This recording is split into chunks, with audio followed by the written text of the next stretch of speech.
Well, happy Wednesday, or as I call it, New Comic Book Day. It is the absolute best day of the week, and I have some awesome titles that I want to review and go over with you.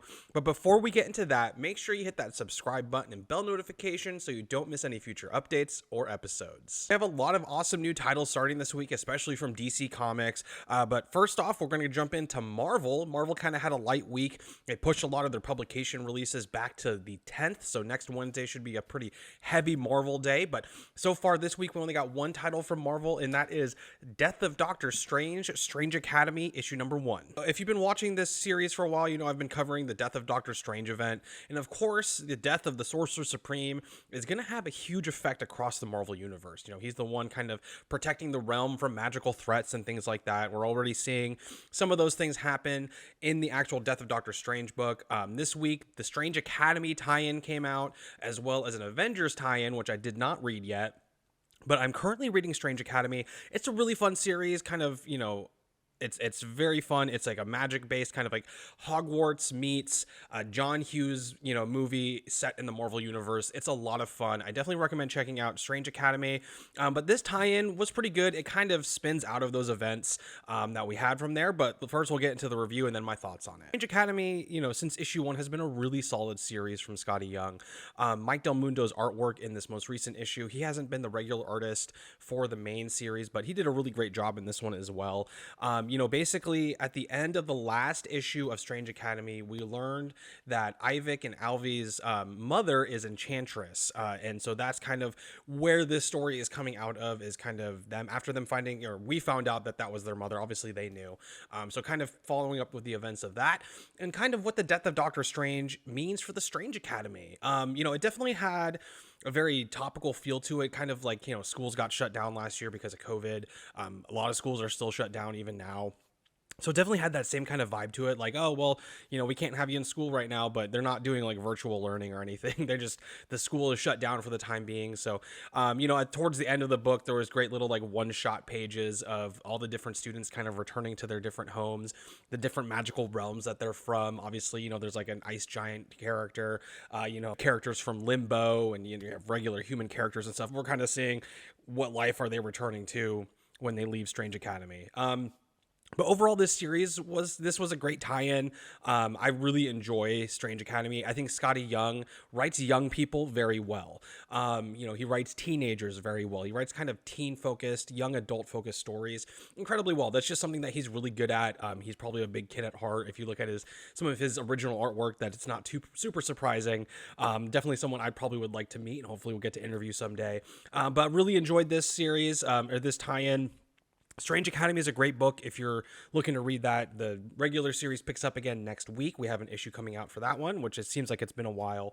But yeah, the Strange Academy, you know, presents the death of Doctor Strange. Worth checking out if you're reading the Doctor Strange event. And if you want to get into Strange Academy from there, this is a good kind of tie-in point and good starting point if you wanted to. You know, you won't get so much of the characters' backgrounds, but at least you know where they're from and get some ideas of that. So yeah, definitely worth checking out if you want to get a copy today. Next up, we got Image Comics. So I only had 2 books from Image Comics this week. First up, we have Firepower from Robert Kirkman, issue number 17. I have talked about Firepower in some previous episodes. This is a great series from Robert Kirkman. If you're a Kirkman fan and you're not reading Firepower, I definitely recommend it. You can get all of the most recent trades available at gtxcomics.com.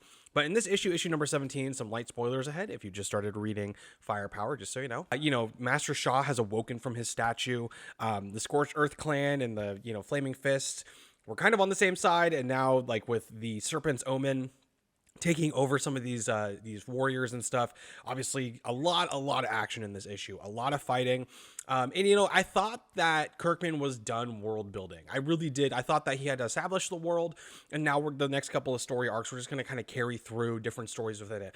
But he seems to be adding more elements, which is fantastic. He's definitely expanding upon what he's created already, which I was not expecting him to do this late into the series. You know, we're 17 issues in, we're on our 3rd or 4th story arc. I thought he was done building up everything, but he has expanded on it more, which is great. And he's adding some new elements and things like that.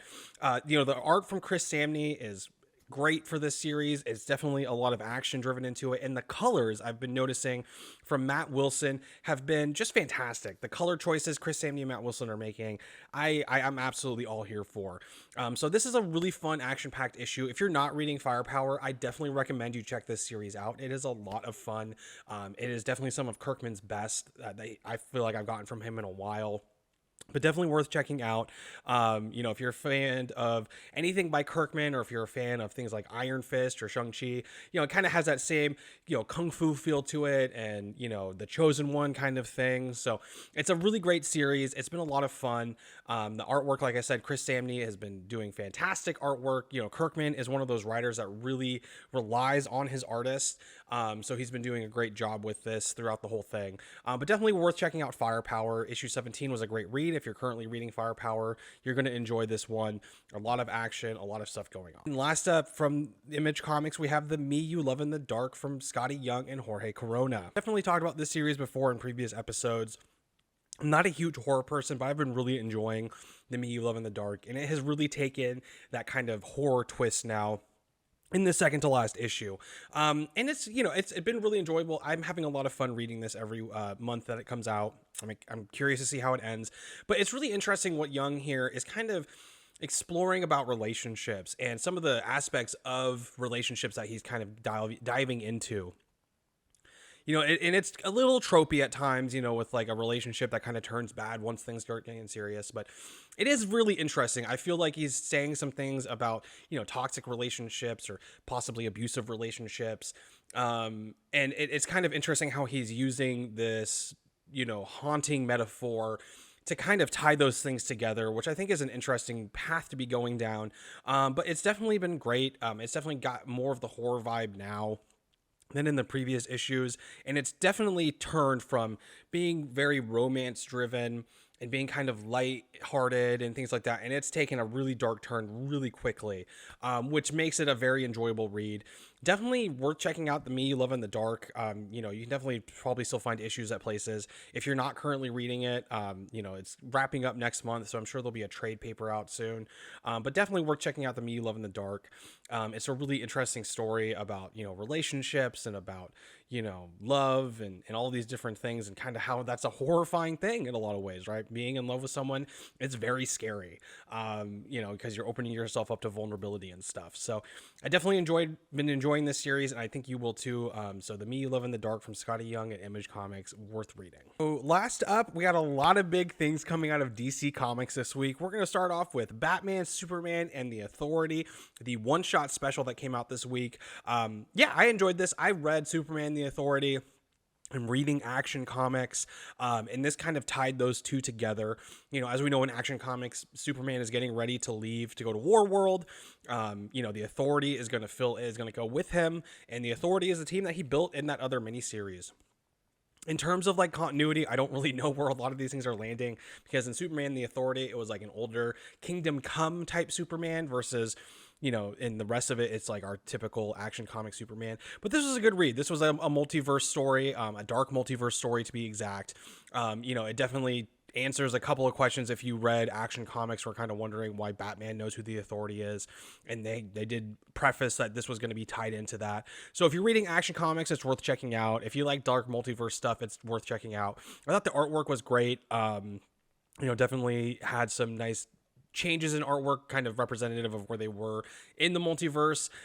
Good amount of action. It's a self-contained story, so if you're looking for just like a fun, self-contained Batman Superman team up, dark multiverse type stuff, this is worth checking out for that purpose alone.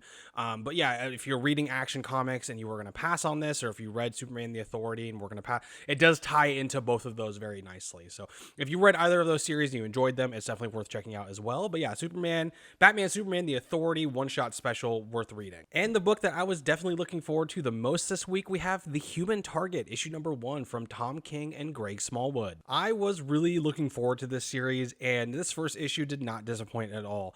Greg Smallwood's artwork was absolutely fantastic throughout the whole thing. It definitely has this very mid-century modern vibe to it that carries throughout the entire story, which is pretty typical of Tom King. Most of his stories do feel like they have a distinct time period that they're set in, but this one, with the mid-century modern look to the coloring, to the choices of things kind of around them, even to the fashion of the characters, it definitely felt like a James Bond kind of style thing as well too, kind of during the peak of the Connery days and everything. But I really, really enjoyed this. I'm really looking forward to the rest of this series.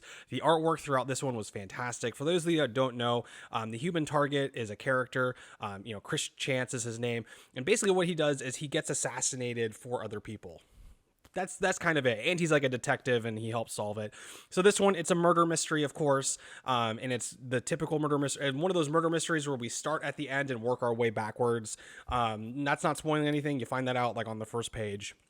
But yeah, overall, this was great. I'm really excited for this series. This first issue has me super pumped. It's hard to make a judgment on a series based on the first issue, even for a mini series like this one. I believe it's going to be 7 or 12 issues. I'm not sure off the top of my head. But it's usually hard to make a decision about a series on the first issue, for me at least. But I am sold. I am all in on this one. It is my pick of the week. I am so excited to continue reading it. You definitely should check out the Human Target issue number 1, available down at GTX Comics. I got the A cover and the B cover available. It is definitely worth reading, and I think you'll really enjoy it. Right, and last up for DC, the book I think most people were excited for this week, Dark Knights of Steel number 1 from Tom Taylor. Dark Knights of Steel, the premise is basically a reimagining of the DC universe set in more of a fantasy setting, medieval times kind of thing. The Yasmin Putri's art is fantastic throughout the whole book. I really, really enjoyed the artwork. Tom Taylor has been wanting to make this book for quite a while. He's tweeted about it, he's talked about it before, and he definitely delivered. I really enjoyed it.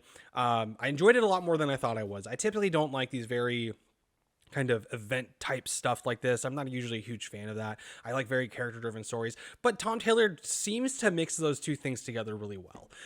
So this first issue definitely piqued my interest a lot more than I thought it was going to. And it's not so much like an Elseworld story, which is kind of what I was expecting, right? I went into this expecting, Superman Red Sun, a what if type story, what if Superman had landed in the medieval times and all this.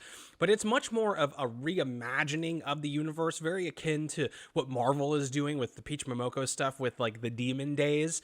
So it's much more like that, where it's like a reimagining of the Marvel universe, a reimagining if everything was happening in more of a medieval setting. Just another solid outing from Tom Taylor, though. Thematically, it does seem kind of similar to some of the other stuff he's doing with like father and son relationships, but it looks like he's going to take a different kind of approach to here, because he did foreshadow some stuff that I'm looking forward to, some conflict that could arise. A great reimagining of Bruce Wayne, great reimagining of Kal-El, of Oliver Queen. So I am kind of seeing where he's putting the different characters in the universe and what kingdoms he's putting them with and whose side is on whose side and everything. So I am enjoying that aspect of it. Like I said, the artwork was just fantastic and beautiful throughout the whole thing. It felt both surreal and detailed at the same time. The coloring was fantastic. I've been on like a big thing with coloring recently where it's like really important to me. And this book delivered on that front as well. So Dark Knights of Steel, I got a lot of copies available. This was definitely, I think, the book most people were looking forward to this week. At gtxcomics.com, you can get yourself a copy, but definitely worth reading, especially if you're a Tom Taylor fan. Well, that is it for this week's New Comic Book Day. Let me know down in the comments, what are you going to be reading this week? What are you picking up? I would love for a chance to connect with you. Remember, you can shop all of this week's hottest new titles at gtxcomics.com. The link is down in the description. Be sure to hit that subscribe button and bell notification so you don't miss any future updates or episodes, and I'll see you later.